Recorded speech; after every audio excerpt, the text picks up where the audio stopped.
आज हम बात कर रहे हैं बदलाव को अपनाने की। और सिर्फ अपनाने की नहीं, बल्कि उसमें आप कह सकते हैं फलने फूलने की। दुनिया तो भाई लगातार बदल ही रही है, तो क्यों ना प्रकृति से कुछ सीखा जाए। बिल्कुल एक अच्छा विचार है। हमारे पास एम्ब्रेस चेंज थ्राइव एनीवेयर के कुछ अंश हैं, और हम देखेंगे कि ये कैसे प्रकृति के लचीलेपन को हमारी जिंदगी, खासकर आर्थिक और निजी चुनौतियों से निपटने के लिए एक सबक की तरह पेश करते हैं। हाँ, ये दिलचस्प लगता है। तो चलिए इस पे थोड़ी गहराई से बात करते हैं।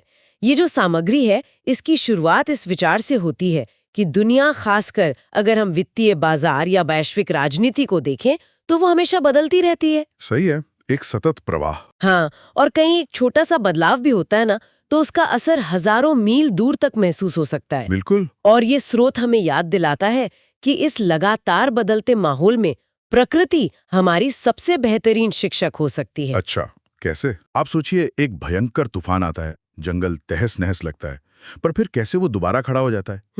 या एक नदी, कैसे वो पहाड़ को काट कर भी अपना नया रास्ता बना लेती है। ये सिर्फ टिके रहना नहीं है, यह है हालात के हिसाब से ढलना और शायद पहले से ज्यादा मजबूत होकर उभरना। अच्छा, तो ये सिर्फ प्रकृति की बात नहीं है, मतलब लेखक इसे इंसानी क्षमता से कैसे जोड़ते हैं? हाँ, यहीं पर बात दिलचस्प हो जाती है। लेखक का तर्क है कि ये जो प्राकृतिक लचीलापन है, रेजिलियंस जिसे कहते हैं, वो असल में हमारी अपनी क्षमता का ही आईना है। अच्छा। असली ताकत, वो कहते हैं, चुनौतियों से कतराने में नहीं, बल्कि उनको स्वीकार करने में है, उनसे सीखने में है और उनके जरिए खुद को बदलने में है। बदलने में। और ये सोच सिर्फ बड़े आर्थिक उतार चढ़ाव या वैश्विक संकटों के लिए ही नहीं है, ये हमारी रोजमर्रा की जिंदगी पर भी लागू होती है।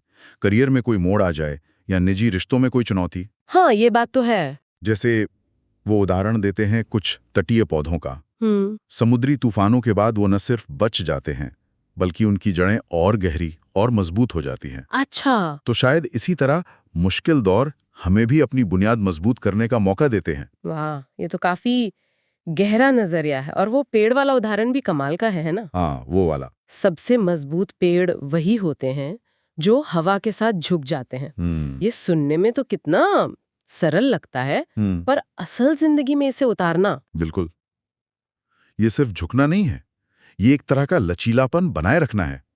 सोचिए ना, पेड़ का तना मजबूत रहता है अपनी जगह पर। हाँ। लेकिन उसकी टहनियां हवा के साथ हिलती हैं, झुकती हैं, ताकि वो टूटे नहीं। सही है। इसी तरह सफल लोग या कंपनियां, वो अपने मूल सिद्धांतों पर टिके रहते हुए भी नई परिस्थितियों के हिसाब से, नई तकनीक या बदलते बाजार के हिसाब से अपनी रणनीति बदल लेते हैं। मतलब अकड़ते नहीं है। हाँ, जो अकड़ जाते हैं वो अक्सर टूट जाते हैं। तो यही लचीलापन उन्हें टिकने और आगे बढ़ने की ताकत देता है। तो इसका मतलब ये हुआ कि चाहे चुनौती किसी आर्थिक मंदी की हो, या करियर में कोई अचानक बदलाव आ जाए, या फिर कोई निजी झटका लगे, हमेशा आगे बढ़ने और कुछ सीखने की गुंजाइश रहती है। हाँ, बिल्कुल। सामग्री का जो मुख्य संदेश है वो यही है कि विकास की संभावना हमेशा बनी रहती है। मुश्किलें आपको शायद रोक दें थोड़ी देर के लिए, पर खत्म नहीं कर सकती अगर आप सीखना जारी रखें। सीखना जारी रखें। इसीलिए लेखक लगातार जिज्ञासु बने रहने पर जोर देते हैं। सवाल पूछना, नई चीजें आजमाना, अपने आसपास की दुनिया को ध्यान से देखना, खासकर प्रकृति को। प्रकृति कैसे ढलती है, कैसे बढ़ती है। हाँ, ये जिज्ञासा ही हमें नए रास्ते सुझाती है।